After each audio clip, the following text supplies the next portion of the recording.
네, 안녕하십니까. 오늘 시사 주민 모실 분은 포스코 아메리카의 법인장이시죠. 김경찬 전무님을 모셨습니다. 그래서 오늘 주제는 트럼프 관세 우리 기업에게 어떤 선택지가 있나가 되겠고요. 트럼프 대통령이 취임한 지 이제 100일이 돼 갑니다. 며칠 있으면. 그래서 뭐 여러 가지 정책이 나오고 있는데 예를 들면 미국에서 소위 DEI라 그러죠. 소수 계층 보호하는 그거에 대한 네, 공격을 네, 굉장히 예. 세게 하고 있고 일론 머스크가 중심이 돼가지고 그 미국 연방정부 축소 및 재정 지출 축소도 열심히 하고 있고 또 불법 이민자 강제 추방도 좀 하고 있고 아직 뭐 수는 얼마 안 되지만 굉장히 혼동스러운 게 트럼프가 생각하는 그 위대한 미국이라는 게 Make America Great Again 마가라고 이제 했었는데 그 트럼프가 만들려는 위대한 미국이라는 게 어떤 나라인가요? 저도 지금 아직도 지금 찾아 헤매고 있는데요. 마가라는 게 지금 트럼프 정책을 발표한 걸 보면 분명한 목적이 있습니다. 그래서 마가의 포인트는 Make America Great Again이거든요. 과거에 미국이 누리던 패권, 과거에 이제 달러하고 안보를 담보로 해서 저희 미국이 누리던 거를 다시 한번 복원하겠다는 거고요. 기존과의 차이점은 옛날에는 달러 자기가 다 냈는데 이제는 명분보다 실리기 때문에 다 같이 좀 분담하는 형식으로 해서 하자는 거고. 근데 보통 이제 미국 패권하면 뭐 군사력, 경제력, 정치적 영향력, 기술과 혁신, 에너지 이게 다 약화됐다고 이 사람은 아주 위기 상황을 누리고 있는 것 같습니다. 그래서 물론 경제적인 위기 상황에서 출발한 거지만 무역 수지 적자가 1조 달러고 재정 적자가 뭐 1.8조 해가지고 뭐 총 GDP에서 적자 규모가 10% 넘어가면서 이 사람이 놀랬던 거고요. 이게 사실 트럼프가 일기 때 했을 때 19년도에 뭐 22조에서 지금 바이든 정부를 거치면서 36조까지 올라왔지 않습니까? 물론 코로나도 있었지만 정말 바이든 정부에서 많이 썼던 겁니다. 그래서 트럼프가 취임하기도 전에 이제 원래 헤리티지 재단을 통해서 계속 저걸 내보냈고요. 그다음에 본인의 그 아젠다 47이라는 발표를 통해서도 냈는데 거기에 명확하게 제시를 해놨습니다. 천명하게 뭔가 하면 내 무역 관세 정책은 트럼프의 자신의 정책은 단순히 세수를 늘리거나 중국이나 그 무역 적자국에게를 제재하는 수를 넘어서 미국의 경제 주권 회복 그리고 글로벌 무역 질서 회복 요거를 목적으로 해서 세 가지로 딱 정했습니다. 1번이 투자입니다. 미국 제조 붕, 리쇼어링을 통해서 미국 기업과 글로벌 기업이 미국 본토에 공장을 짓게 하겠다. 이걸 1번이라고 딱 해놨습니다. 두 번째는 막대한 무역 적자를 줄이기 위해서 고율의 관세를 부과하고 결국은 미국 사람들이 미국산 제품을 수입제 대신에 미국산 제품을 사도록 하겠다. 세 번째가 중국을 견제해서 글로벌 패권을 유지하겠다. 이렇게 정하고 있어요. 물론 이거는 뭐 자기네 그 캠프에 공유된 건데요. 그러니까 이거는 무역 적자를 줄인다 그러니까 당장 그러면 뭐 제조업을 왕창 부흥한다 그러지만 지금은 제조업은 뭐 1, 20%밖에 안 되기 때문에 할 게 없고요. 지금 당장 무역 수지 적자는 에너지를 팔아서 좀 하겠다는 거고 중장기적으로 투자를 받아들여서 산업 공동화를 좀 해결하겠다. 이런 게 좀 목표인 것 같습니다. 근데 기존에 과거에 미국이 했던 그 달러를 가지고 글로벌 쇼핑, 그다음에 글로벌 공급 사슬을 구축해 놨는데 중국이 이제 너무 크다 보니까 그다음에 글로벌 패권을 도전하다 보니까 아, 이래선 안 되겠다. 중국에 대한 견제가 이제 시작이 된 거고요. 근데 미국은 항상 그랬습니다. 1980년대 일본 견제할 때도 GDP 50% 넘었으니까 견제가 들어가서 플라자 합의가 됐고 중국의 견제는 오바마 때 그때 미국의 GDP의 50%를 넘어서는 시점이었거든요. 견제가 들어갑니다. 그래서 아시아 리밸런싱 전략. 그다음에 트럼프가 되면서 뭐 인도 태평양 전략. 그다음에 바이든이 되면서 뭐 쿼드. 그래서 계속 중국을 견제하고 있었습니다. 하지만 이거 가지고 중국이 견제가 안 됐다, 성과가 안 이루어졌다라고 이제 스스로 생각을 하고 트럼프가 심각하게 고민을 한 겁니다. 2015년부터 중국 제조 2025라 그래서 중국은 상당히 이제 기술 점프업을 했고요. 성공했고 자신감이 붙었습니다. 그러다 보니까 야 이거는 될 문제가 아니다. 그래서 트럼프는 독하게 마음 먹고 공식적인 중국 견제라는 카드를 시작하게 된 것 같습니다. 물론 트럼프 입장에서는 지금 기축통화국을 유지해도 이 사람 뭐 남은 기간 동안에 전혀 문제가 없는데 충분히 미국의 저걸 잘 누리면서 할 수 있는데 이번에 작정하고 한번 견제를 해서 미국 패권을 복원하겠다. 이렇게 나가는 것 같습니다. 미국의 위대한 나라라는 게 이제 두 가지인 것 같은데 하나는 미국 사회를 옛날 가치를 좀 회복하겠다. DEI도 그런 것도 좀 없애려고 그러고 또 이민자도 추방하려고 그러고 하는 건 알겠는데 이제 관세를 지금 이제 예, 보편 관세처럼 한 10% 정도 올리면은 어느 정도 적응이 되는데 그 네, 네. 상호관세라는 그 지금 일단 90일 연기가 됐지만 예, 예. 상호관세를 해가지고 뭐 베트남에는 무슨 46%, 예, 중국에는 32%, 한국에는 25%, 일본에는 예. 24% 이런 식으로 평균이 아마 한 20, 한 2, 3% 되는 것 같은데 전 세계 뭐 70개국에 그거는 기준도 그렇고 그 말도 안 되는 관세거든요. 트럼프가 뭘 알고 하는 건지 모르고 하는 건지 모르겠어요. 관세 정책을. 미국이 복합 증상으로 건강이 안 좋은데요, 미국이. 고지혈, 고혈압, 뭐 당뇨 뭐 이런 거 대사증후군에 걸렸는데 의사 선생님이 살을 빼면 이게 상당히 해결됩니다. 이게 이제 비만, 퇴치가 중국이고요. 그 빼기 위해서 이제 다양한 문제를 이제 한 달에 해결하는데 그게 이제 어떻게 보면 관세라는 툴을 가지고 시작을 한 건데 관세가 여기 법률팀들이 상당히 있습니다. 그래서 모든 게 미국 사회가 법률 이 근거가 안 되면 그래서 저희는 관세라고 퉁 쳐서 얘기하지만 중국에다가 징벌적으로 확 때리는 관세는 통상법 301조 해가지고 보복 관세라는 법적 근거가 있어요. 그다음에 철강이나 알미늄, 자동차 이런 것 때리는 거는 무역 확장법이라 그래서 232조, 저희가 그냥 232조라고 얘기하는 그래서 국가 안보에 위협이 되는 거에 대해서 때릴 수 있는 권한을 대통령한테 부여합니다. 232조고요. 나머지 이제 보편 관세나 그 상호 관세는 무역 수지 불균형 해소를 위해서 그냥 부과하는 관세인데 기본적으로 일단 트럼프가 생각하는 관세 목적이 하나하나마다 좀 다릅니다. 그래서 보편 관세나 그 상호 관세는 산업별 관세를 부과하는 건 철강이나 이런 거는 미국 내 관세 정책에 따른 이제 부채하고 결손을 해결하는 것도 좀 있는 것 같고요. 보편 관세하고 상호 음. 관세는 보편 관세는 10%는 이미 깔고 가려고 이제 했고요. 왜냐하면 상호 관세를 너무 왕창 뛰다 보니까 보편 관세 10%는 아유 이제 이게 기본이야. 이렇게 이제 생각을 하게 되지 않습니까? 근데 상호 관세는 처음부터 협상을 위한 거지 그 뭐 숫자가 중요한 게 아니었습니다. 미국 내부의 제이미슨 그리어 USTR 대표도 잘 몰랐대지 않습니까? 그래서 한 10%, 20% 갖고는 관심을 안 가지니까 방 때리기 위해서 한번 무역에서 반 정도 해가지고 때리겠다라고 한 거고요. 물론 중국에다 한 건 아까 얘기했던 301조 보복관세 때린 겁니다.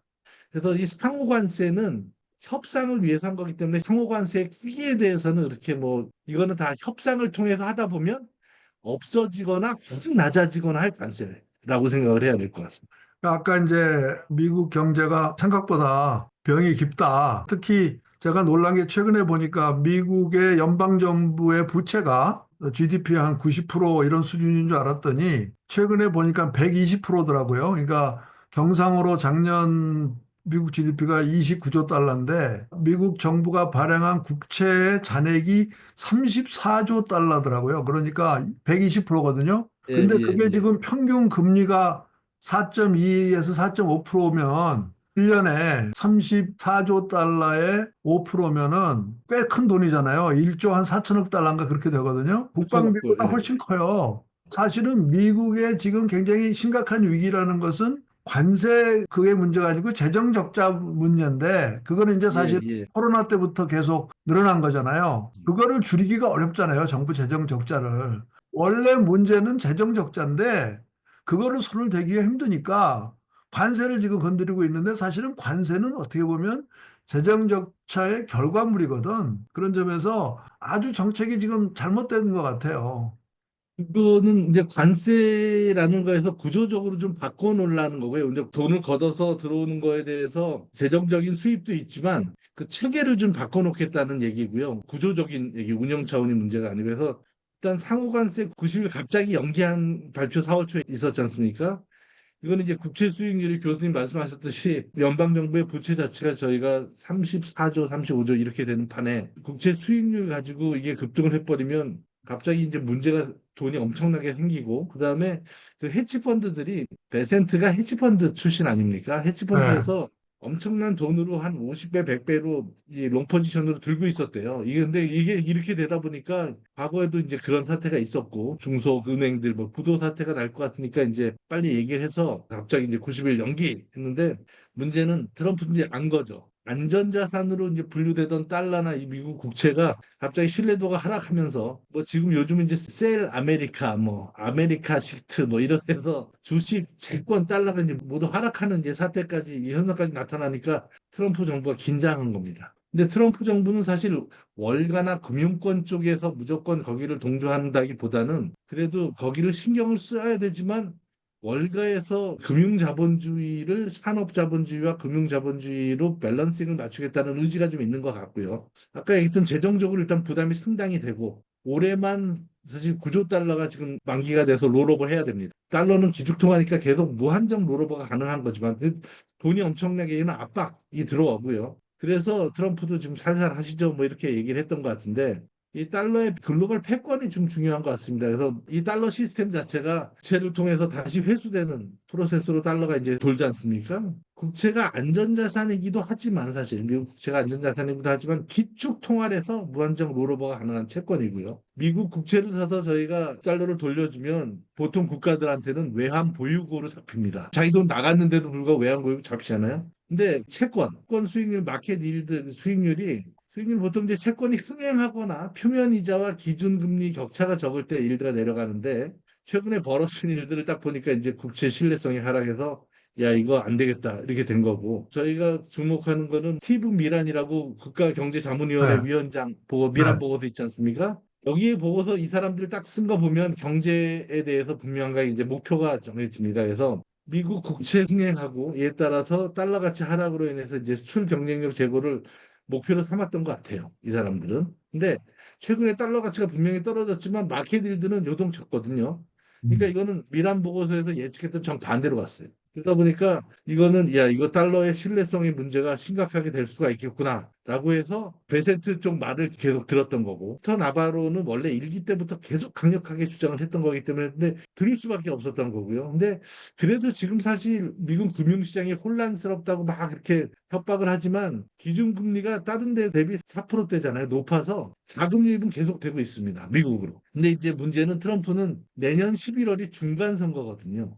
그 전까지 경제적인 안정성이라는 거를 담보해서 보여줘야 돼요. 그런 부담이 있는 겁니다. 그래서 제가 봤을 때는 금융시장이나 외환시장에서 부정적인 영향을 최소화하려면 상호관세, 보편관세 이거는 이제 협상에서 줄여나가서 꼭 보호해야 되는 거는 섹터럴 자동차, 뭐 알미늄, 철강 이런 거 있지 않습니까? 그렇게 해서 관세를 때리더라도 신속하게 협의를 이뤄내서 금융시장과 외환시장이 안정되게 만들기 위해서 빠르게 협상을 벌여 나가서 이거를 안정시키려고 할 거다라는 게 이제 이쪽에서는 당연히 그렇게 네. 되지 않겠어? 이제 얘기하고 있습니다. 트럼프 관세 부과가 그 법에 의해서 됐다고 얘기하셨는데 벌써 지금 캘리포니아 주에서 제소를 했죠. 그게 불법이다. 예, 그러니까 예, 예, 이 예. 원래 미국 법은 관세는 의회 결정 사항인데 대통령이 행정명령으로 물론 이제 법적 근거는 있다고 그러는데 뭐 트레이드 그렇습니다. 액트 예. 뭐 또 긴급 네. 경제 위기 무슨 법 그런데 그게 다 예. 위법이다라고 지금 캘리포니아를 포함해서 아마 민주당이 주지사인 주가 12개인가가 지금 이제 고소를 그거를 위헌 판정을 받으려고 하는 것 같기 때문에 그 법적인 근거가 있는지도 네. 분명치 않습니다만은 좀 본론으로 들어가서 한국 시간으로 오늘 아침에 보도가 됐는데 이제 트럼프가 중국에 대해서 얘기를 했죠. 그죠? 중국 예, 예. 협상을 할 것이고 지금 현재 명목적으로 145% 네. 중국에 대한 세자일수 관세율은 대폭 낮아질 것이다. 협상이 네, 진행 네. 중이다. 한 것은 중국의 제품을 미국에 못 들어오게 해가지고는 미국 제조업 자체가 지금 중간재 부품 소재가 없기 때문에 어려워져서 결국은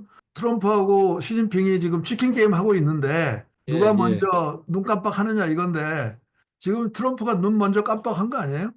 사실 저희는 이제 서서히 접점을 찾아가고 있구나라고 음. 얘기를 하는 거고 서로 힘이 있다고 얘기하지만 패는 중국이 좋고 힘은 미국이 있지 않습니까? 그건 뭐 다 아는 얘기고. 근데 미국은 뭐 경기 침체 우려가 지금 신경 쓰이는 거고요. 중국도 마찬가지로 디플레이션 우려가 아주 심각합니다. 그래서 여기서는 양쪽이 무슨 뭐 치킨 게임 한다 이거는 서로 나름대로 대접만 해주면 타협할 의사가 충분히 다 있는데 서로 이제 쪽팔리지 않게 해야 되는 건데요. 미국이 불리하다는 논리는 이제 공산주의, 중국이 공산주의라서 반대할 세력이 없지 않냐 한번 밀어붙이면 되는 거 아니냐. 반면에 미국은 물가 상승으로 이제 경기 침체가 나타나면 중간 선거도 앞두고 있는데 이거 어떻게 금융시장이나 정치장 무시할 수 없지 않냐 이런 거고요. 근데 중국도 아까 말씀드렸지만 성장률 정책, 뭐 부동산 버블, 국가 부채에서 지금 내수가 무척하게 망가져 있거든요. 근데 4, 5% 지금 뭐 성장했다 그러지만 그거 뭐 데이터 믿을 수 없잖아요. 지금 미국이 중국을 견제하기 시작을 해서 중국 지금 현지에서 연락을 저희는 이제 실시간으로 저희 유럽이나 미국, 중국 연락을 하니까요. 거기 난리 났답니다. 그래서 해외를 통해서 미국으로 수출하는 거. 그다음에 간접적으로 수출하는 거. 그것들이 다 해상국을 하니까 통해서 하는 거. 야, 그럼요. 중국과 미국 교류가 상당히 적어졌다 그러지만 글로벌로 해서 미국으로 간접적으로 들어가는 게 상당히 많고요. 미국 국채도 좀 떨어뜨렸다 그러지만 해외 법인을 가지고 통해서 갖고 있는 국채도 상당히 많이 있습니다. 그래서 타격이 생각보다 심각합니다. 근데 반면에 이제 미국이 승리할 수 있는 논리라는 건 아까 이제 말씀한 힘이 있어요. 즉 경제력, 기술력이 미국이 여전히 압도적입니다. 그다음에 소프트 파워라는 글로벌 신뢰성을 미국이 갖고 있어요.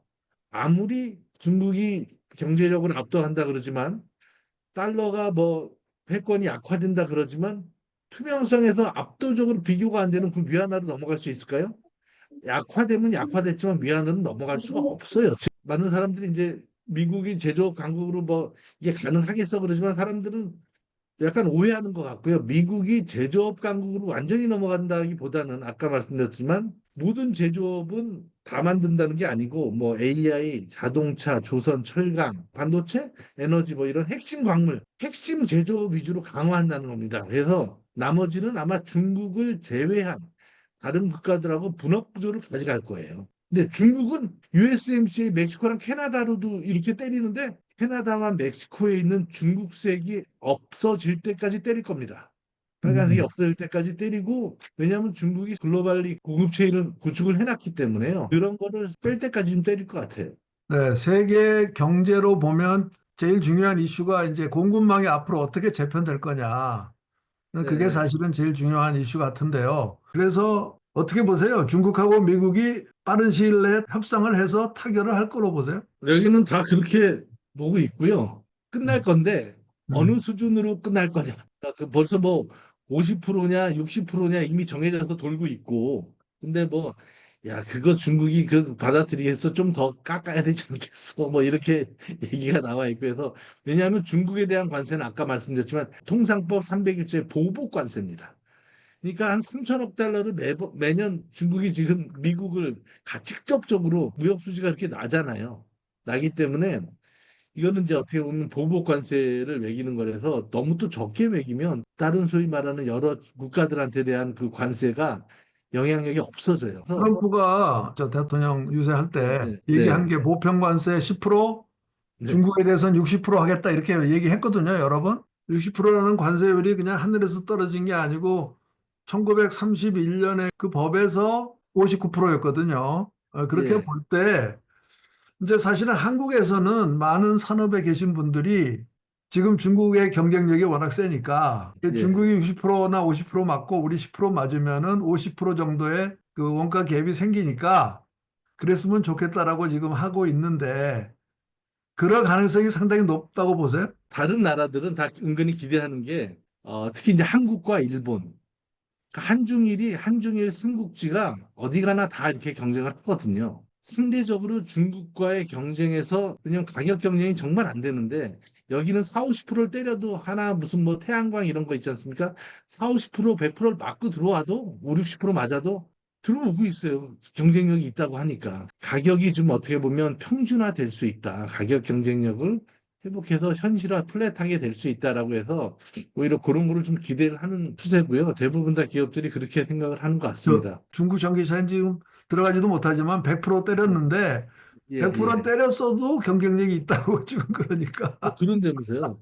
그러니까 이거는 뭐 사실 유럽도 가보시면 아니 미국 가보시면 한국도 이제 많이 들어오겠지만 시장이 개방이 된 상태에서는 가격 경쟁력을 당할 수가 없습니다. 왜? 그러면 중국은 왜 저렇게 싸게 할까? 원래 싸게 할 수 있는데 지금 현재는 중국 경제가 너무 안 좋기 때문에 저희가 한계 원가가 나오지 않아도 일자리만 창출할 수 있으면 만들어서 공급할 수 있는 체제가 좀 중국이라고 생각을 합니다. 그래서 그거에 대한 어떻게 보면 공산주의와 자본주의, 국가 자본주의라고 말은 하지만 평준화 작업이 관세로 이루어지는 것 같습니다. 네, 지금 중국은 디프레거든요. 그러니까 경제가 진짜 나쁘거든요. 그러니까는 진짜 변동비만 받으면 수출할 수 있는 그런 상황인데 질문이 들어왔는데요. 트럼프가 관세 정책을 통해 기대하는 세수나 목표 세수가 있나요? 트럼프의 관세 정책을 통해 주요 제조업의 리쇼링 정책과 같은 학술적 이론이 무엇이 있나요? 이렇게 질문하셨는데 질문이 두 개인데 예, 트럼프가 예. 관세 정책을 위해서 지금 목표 세수가 있어요? 관세를 통해서 얼마 좀 걷겠다? 그런 말은 했던 것 같은데. 6조 달러, 9조 달러 이렇게 뭐 발표를 한 거 있는데요. 그거는 사실 뭐 트럼프가 직접 얘기했다기보다는 캠프에서 계산을 해보면 몇 프로, 10%, 음. 왜냐하면 이제 10% 보편관세 얘기 나올 때부터 이렇게 해서 계산을 하다 보니까 이제 수입액의 계산해서 나온 거고요. 일단은 뭐 당연히 그 다다익선 아니겠습니까? 근데 트럼프는 그런 목표 세수라고 설정해 놨다고 생각을 하진 않고요. 협상용으로 쓸 거기 때문에 저희는 뭐 이런 생각을 합니다. 그 아까 2, 3위조 같은 것들은 자동차, 뭐 철강, 알루미늄 이런 거 있잖아요. 그냥 확 던져버리거든요. 얘기를 하니까. 그래서 목표 세수가 있는 게 아니고 그냥 그러면 저희가 풀어줬다고 해서 갑자기 이제 개방이 됐다고 해서 막 들어오잖아요. 그러면 들어오면 거기다 또 보복 관세를 때리겠다. 이렇게 이제 얘기를 나와요. 그래서 제가 봤을 때는 관세를 통해서 얼마를 걷어야겠다.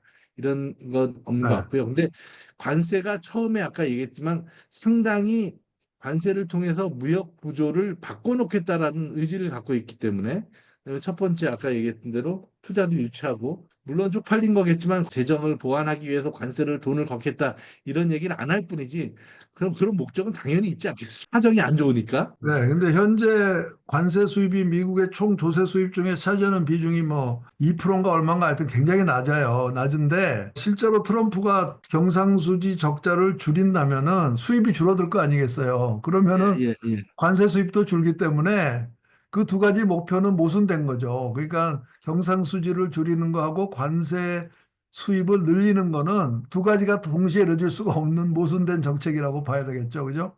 이제 국가별로 때리는 게 보편관세하고 상호관세, 보복관세고 예, 지금 이제 예, 예. 제품에서 때리는 것은 철강, 알루미늄, 자동차, 자동차 부품. 현재는 그 네 가지죠. 핵심 광물이 4월 17일 날 이제 국가안보 영향조사 지시가 행정명령이 들어갔어요. 4월 17일에. 잡주 17일 날. 철강도 그렇게 알루미늄도 들어갔고.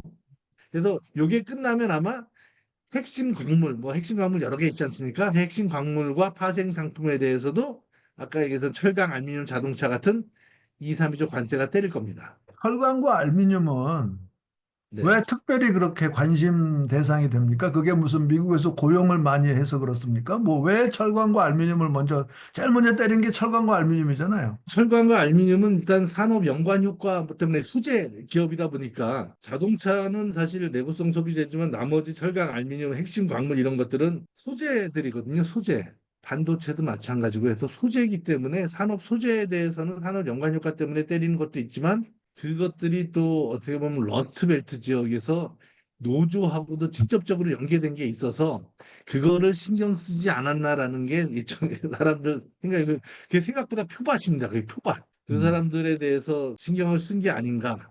음. 왜냐하면 상당한 발언권을 갖고 있고요. 트럼프가 그 대선할 때마다 이렇게 만나서 미시간도 가고 막 하면 막 모이는 사람들이 다 그 사람들이에요. 미국의 철강 공장들이 펜실베니아하고 오하이오에 많이 있긴 하죠. 그죠? 그게 이제 소위 피벗 스테이트잖아요. 그죠? 한 다섯 개나 여섯 개 정도 선거를 그러니까 좌우하는. 거기서 다 먹었잖아요.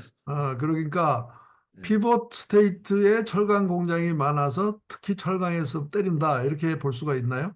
그것도 저는 뭐 무시할 수 없다고 생각을 합니다. 기본적으로 철강 그 러스트벨트 지역에 이 사람들 노동자들이 거기에 많이 고용돼 있고 그다음에 철강 산업이 줄어들면서 거기서 그 수입제에 대해서 엄청난 노조나 그런 반대 정치적인 세력화가 있었기 때문에 그것들에 대해서 계속 얘기를 들었거든요.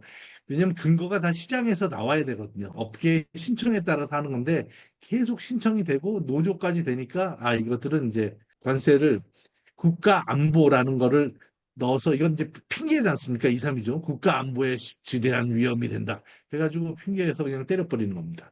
지난번에 이제 정의선 회장이 백악관에 가서 루이지아나에 철강 공장을 짓겠다. 예. 그게 전기로 공장을 짓는 거라면서요? 전기로 공장이고요. 전기로 공장이 이제 제일 크게 하나 지으면 270만 톤 나왔지만 저희가 이제 보통 이제 300만 톤 그러는데 여기서 정확한 용량은 연 단위로 한 270만 톤 전기로 공장을 이제 짓는 거고요. 그게 규모가 가장 경제성 있는 규모로 물론 이제 또 50만 톤, 100만 톤, 150만 톤 뭐 이렇게 있지만 한 300만 톤, 이게 270만 톤이라고 돼 있고 그게 가장 경쟁력 있는 규모의 전기로 DRI 전기로라고 합니다. DRI 전기로는 보통 전기로는 스크랩 많이 쓰지 않습니까? 근데 네. 보통 스크랩을 많이 쓰면은 고급 철강을 잘 못 만들어요. 음. 근데 DRI라는 건 다이렉트 리듀스 아이언 그래서 철광석을 불순물 태우고 나서 전기로에 집어넣다 보니까 일반 스크랩 쓰는 것보다 고급 철강을 만들 수 있거든요.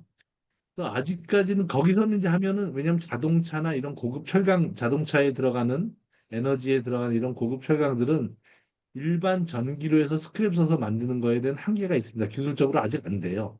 그래서 DRI 전기로를 통해서 자동차 양판을 만들어 보겠다. 그래도 한계는 있습니다. 기술적으로. 그다음에 음. 전기 양판이나 자동차 양판, 고급제, 외판재 이런 것들은 못 만듭니다. 아직까지도. 뉴코어도 지금 그렇게 시도를 했는데 못 만들고 있거든요. 아, 그래서 계속 이제 지금 기술이 빠르게 개발되고 있어서 미국에서 이제 저희 처음 하는 거고요.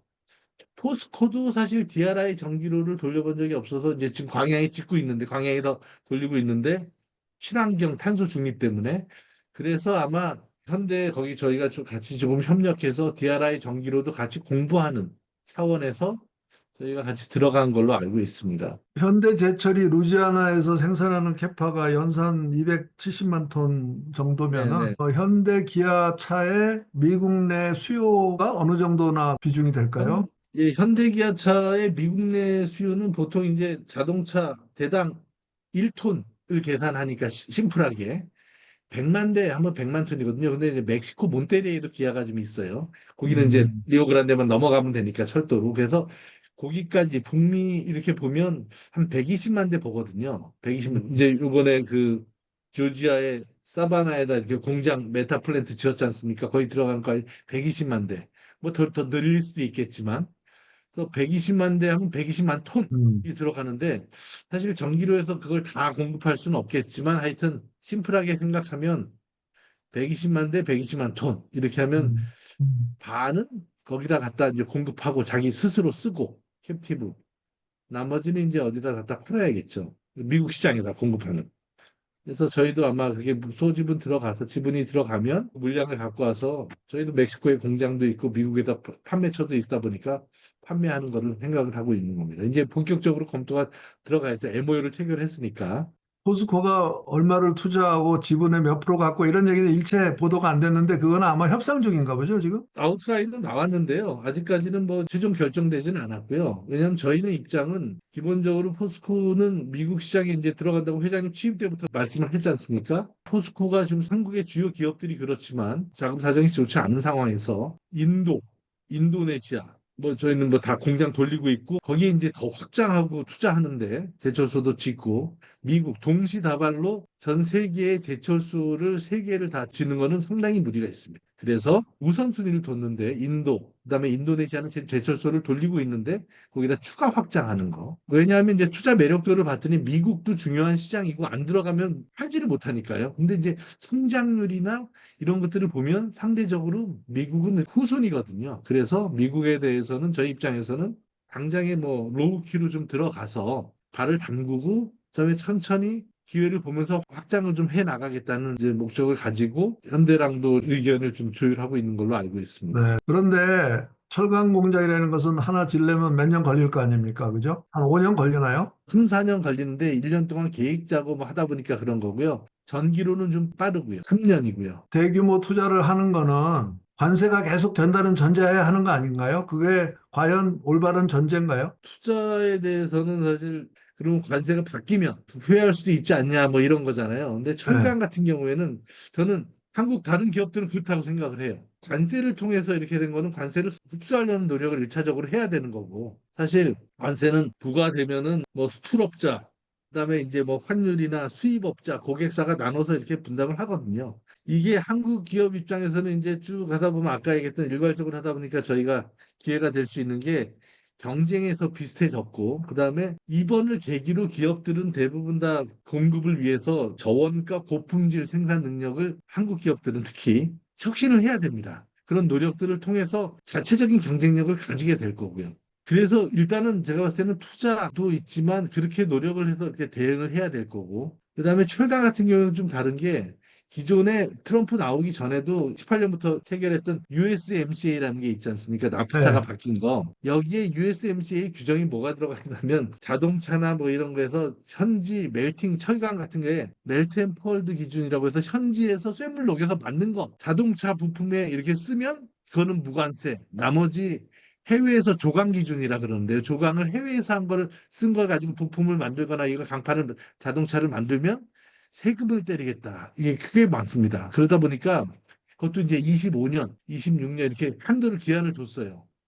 그래서 기존에 현지에서 상하 공정을 만들지 않으면 미국에 공급할 수 없는 게 25년, 6년, 7년으로 다 설정이 돼 있었어요. 그게 나중에 안 되면 관세를 내고 들어가면 되겠네. 자동차사가 안 사는 거예요. 세금을 자동차사가 물거든요.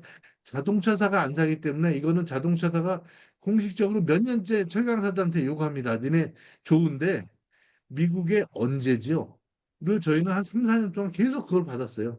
현대도 그래서 왜 무리해서 철강을 짓냐, 철강이 돈 될 것 같아서 아니요. 그걸 안 지으면 현대 기아차의 소재를 현지에서 다 사야 돼.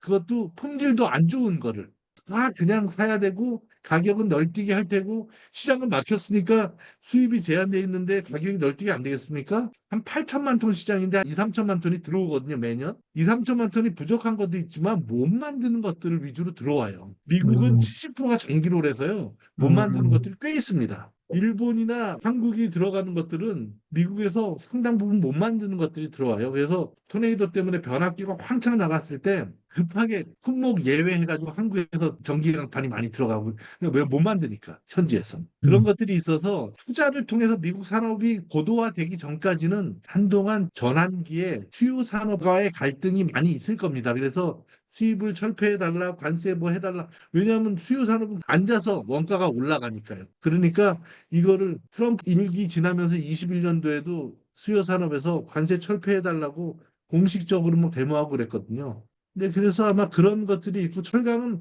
그런 얘기이기 때문에 현지 투자가 없으면 그래서 이제 포스코나 뭐 다 회사들도 현지 투자를 다 고려한다라는 게 몇 년 동안 계속 고민한 게 그런 겁니다. 현지에서 멜팅이 안 되는 거는 못 쓰게 아예 해놔버렸어요. 네, 일본이 그 신일 US 스틸 인수하려고 하는 것도 그런 네. 규제 때문에 하는 건가요? 그런 겁니다. 왜냐하면 신일본제철은 아르셀로미탈이라고 세계 최고의 그 제휴 파트너와 같이 기존에 있던 거 아르셀로가 갖고 있던 거 일본이 갖고 있던 거 다 팔고 조지아의 캘버트에 AMNS 캘버트라고 해서 500만 톤의 하공정을 갖고 있었거든요. 브라질에서 슬라브가 날라와서 아르셀로미탈이 갖고 있는 브라질에서 슬라브가 와서 500만 톤을 최신 설비로 원래 이제 티센그룹이 투자했다가 망한 거를 인수한 겁니다. 아르셀로미탈 일본 제철이. 그래서 그걸 가지고 이제 공급을 했는데 현지에서 멜팅 해야 된다라고 하니까 상공정이 없었어요. 하공정만 있었어요. 열연부터 도금까지, 스테인리스까지. 그래서 전기로가 지금 곧 가동될 거고요. 멕시코에서 아르셀로미탈의 그 슬라브가 넘어옵니다. 미국에 있는 게 미국에서 이 고루 슬라브는 브라질에서 몇백만 톤이 계속 가거든요. 브라질 수출, 미국 수출, 철강 수출의 대부분이 슬라브입니다. 슬라브가 안 가면 미국 철강사들이 상당히 고급제 만들기가 문제가 생길 건데 그래서 아마 계속 지금 아르셀로미탈이나 지켜보고 있는 상황이고요. 브라질 슬라브까지도 다 제재를 할까? 그러면 진짜 고로를 만들어야 되는데 지금 어떻게 고로를 만들어요?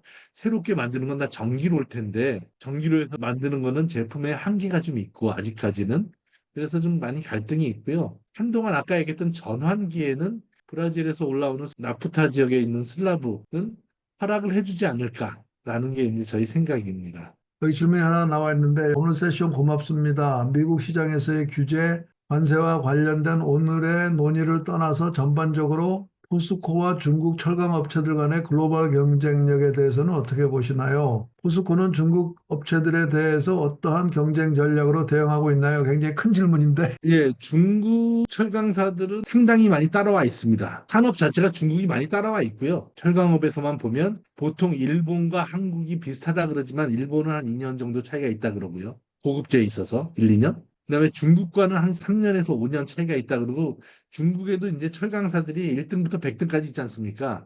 그래서 중국에서 1, 2, 3등 하는 애들은 이제 보무강철, 무슨 하북강철, 수도강철 이런 친구들은 포스코와 그렇게 뭐 몇 년 차이 안 납니다. 대부분에 만들 수 있고, 근데 이제 고급제는 아직까지는 이제 좀 차이가 있고요. 근데 이제 글로벌라이제이션의 입장에서는 중국 정부가 내수 공급 과잉의 한계로 인해서 15년부터 국영 기업들한테 중국의 주요 기업들은 다 철강 기업들은 다 국유 기업입니다. 해외로 나가라 그럽니다. 해외로 나가라고 해서 글로벌 진출을 명령을 했어요.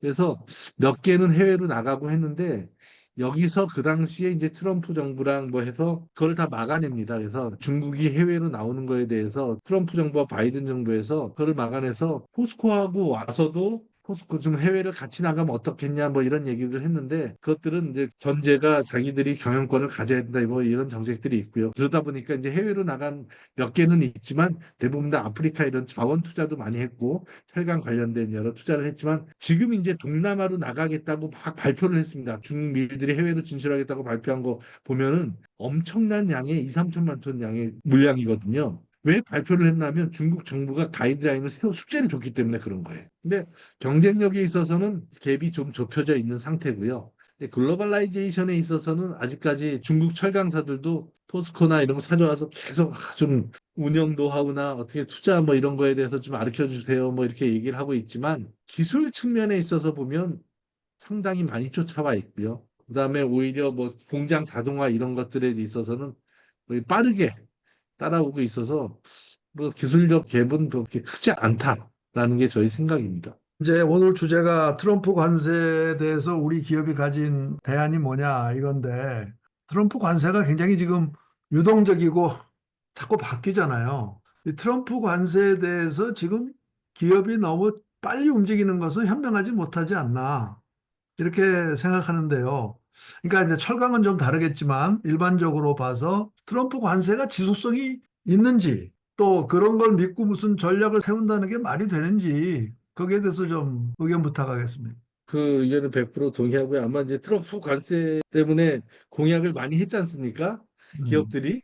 그다음에 이제 일본도 그렇고 뭐. 근데 실제 투자가 이제 어떻게 이루어질지를 보시면 다 이제 공약을 해놨고 협상을 해서 트럼프 만났고 그러면 이제 트럼프는 명단 갖고 야 이거 투자 언제 하냐 이제 계속 물어볼 거고 저희도 이제 트럼프 참모들 만나면 그런 얘기를 합니다. 투자에 대해서는 우리는 필요해서 투자하지만 두 가지 정책의 지속 가능성, 지속성에 대해서 정부가 중국을 견제하는 것처럼 정권이 바뀌어도 이런 거는 계속 하겠다라는 거. 그래서 저희한테 투자를 요구하는 게 무슨 뭐 정권이 바뀌어서 중국에서 만드는 흑연 예를 들면 히토류 이런 것들에 대해서 탈중국 하겠다고 했는데 정권 바뀌고 나서 아유 중국이랑 친해졌으니까 중국 거 쓰겠다 그러면 그 투자해놓은 애들 바보 되잖아요. 그러니까 그런 거 마찬가지로 어떻게 보면 확실한 제도적인 보장, 그다음에 환율에 대한 어떻게 보면 니네들에 대한 환율 관리 이런 것들을 보여줘야지 우리가 투자할 수 있지 않겠냐. 그래서 그런 협상이 지금 사실 실질적으로 일어나고 있고요. 왜냐하면 정책적으로 국가별로 이렇게 요구하는 게 있습니다. 야, 이건 니네가 갖고 있는데 중국을 대체할 수 있는 것들 위주로. 근데 저희는 그래서 다 협상을 하고 있고 그런 와중에 이제 정부도 개별 기업들 협상보다는 패키지로다가 해서 하는데 한국이 좀 늦었지만 그렇게 이제 협상을 하고 있는 것 같고요. 에너지 뭐 이런 거 기술 차원에서 사람들이 이제 기업들이 투자를 구체화하는 프로세스는 진행할 텐데 내년 11월에 중간 선거를 보고 그 결과를 보면서 오히려 더 빨라질 수도 더 늦어질 수도 아니면 투자가 중단될 수도 있을 겁니다. 그래서 미국이 그걸 알기 때문에 철저하게 그 중간 선거 전에 뭐 좀 관리를 하려고 노력을 하지 않을까. 이게 저희 예상입니다. 질문이 하나 더 들어왔네요. 오늘 수업의 주제가 우리 기업의 선택지인데요. 관세 장벽이 장기화될 경우 우리 기업이 추구해야 될 생존 전략은 현지화인가, 우회 수출인가 아니면 재상시장 다변화인가 이런 질문이 있네요. 답을 다 주셨네요. 기업들은 지금 자기 여건에 맞춰서 그 세 가지를 다 하고 있습니다. 그래서 1차적으로 순서대로 해야 되는데 그걸 무조건 투자한다는 거는 제가 봤을 때는 그건 오바고요. 일단은 관세에 대해서 흡수하기 위해서 내부적으로 저원가 고품질 노력 혁신을 해야 되고요. 그다음에 생산하는 제품들의 프로덕트 믹스를 고도화하려는 노력을 해야 되고요. 그다음에 이제 미국으로만 가는 게 아니니까 우회 수출 걸도 있고 그다음에 수출 시장 다변화 통해서 가동률을 올려야 되고요. 근데 궁극적으로 한국은 이제 해외 의존도가 가장 높은 나라고 한국의 주요 기업들이 글로벌 경쟁력을 가지는 이유는 다 다국적 기업화 돼가는 건데 그렇게 되려면 글로벌 시장을 상대로 하려면 트럼프 때문이 아니고 이미 진행 중인 경제 블록화를 고려해서 주요 시장, 미국, 유럽, 뭐 동남아는 안 그렇겠습니까? 중국도 그렇고 블록화된 시장에 대해서 인도도 마찬가지고요. 대규모 시장에 대해서는 단계적으로 엑스포트 이후에 글로벌라이제이션, 글로컬라이제이션, 로컬라이제이션, 뭐 트랜스네 계속 어떻게 보면 글로벌화의 단계를 진전시켜 나가기 위한 투자를 고민해야 됩니다. 철강 산업도 수출하다가 제철소를 짓는 게 아니고요. 수출하다 보니까 안 되네? 더 많이 팔고 싶은데 그럼 사무소를 오픈하고 사무소 오픈했는데 더 팔고 싶은데 그럼 창고를 짓고 가공사 코일센터를 짓고 더 팔고 싶은데 하공정을 짓고 상공정 짓고 이렇게 그레주얼 글로벌라이제이션을 했거든요. 오마이갓니치처럼 아마 산업의 가치 사슬을 단계적으로 해외로 이전하려는 고민을 그다음에 이제 해외로 이전하는데 해외도 여러 해외죠. 리저널 글로벌라이제이션을 해야 되니까. 그래서 아무 데나 나가면 안 되고 수출이나 이런 것들 다변화해서 하되 그런 블록화된 시장이 매력적인 시장이 계속 유지가 될 거라는 확신이 들고 현지에 있다면 단계적으로 해외 투자를 통해서 시장을 이거는 이제 원가 옛날에 이제 코스트 때문에 나간 것보다는 마켓 때문에 나가는 어떻게 보면 글로벌화의 진화를 고민을 해야 될 거라고 생각을 합니다. 네, 감사합니다. 트럼프 관세 자체는 상당히 좀 변화가 있을 수도 있고 유동적이지만 미국의 목표는 중국에 대한 의존도를 줄이겠다는 목표는 꽤 오래 갈 것 같아요. 그런 차원에서는 앞으로 결국 미국과 중국 간의 이 공급망 분리, 그게 아마 더 진전이 될 것 같고 그것이 아마 제일 큰 챌린지가 아닐까 그런 생각이 네. 듭니다. 100% 동의합니다. 이거는 뭐 공화당 민주당의 얘기가 아니고요. 바이파티션 이게 양당이 다 중국에 대한 견제 이게 이제 어떻게 마가인데 이거 마가라고 얘기한 거지만 지금 다 미국이 글로벌 패권이 약화됐다라는 거는 이제 미국 공이 알고 있고요. 그게 중국 때문에라는 건 당연히 드러난 사실이기 때문에 이거는 어느 대통령이 와도 정권이 어떻게 민주당으로 넘어가거나 공화당이 다시 하거나 트럼프는 뭐 이기까지 했기 때문에 당선을 안 할 거기 때문에 그냥 무작정 뭐 이 위인 정기 쓰기 위해서 밀어붙일 거다라고 얘기했잖아요. 근데 또 최근에는 무슨 뭐 삼선이 가능한 대법 법률 검토가 들어갔다는 얘기도 들리잖아요. 그러다 보니까 신경을 쓸 수밖에 없는데 왜냐면 시진핑은 지금 너무 오래 하고 있는데 자기도 얼마나 하고 싶겠습니까? 그 레이 달리오의 그 어떻게 보면 국제 질서 변화에 보면 지금 5단계에 오면 독재적인 리더들이 좀 나타나는 것 같아요. 근데 중국과 미국 간의 그 패권 전쟁은 상당 기간 지속될 것 같고요. 전쟁 나면 끝나는 거 서로 알기 때문에 제가 봤을 때는 상당 기간 지속될다고 생각을 하고 저희 살아생전에는 계속 그걸 봐야 될 것 같습니다. 감사합니다. 오늘 프로그램 여기서 마치겠습니다.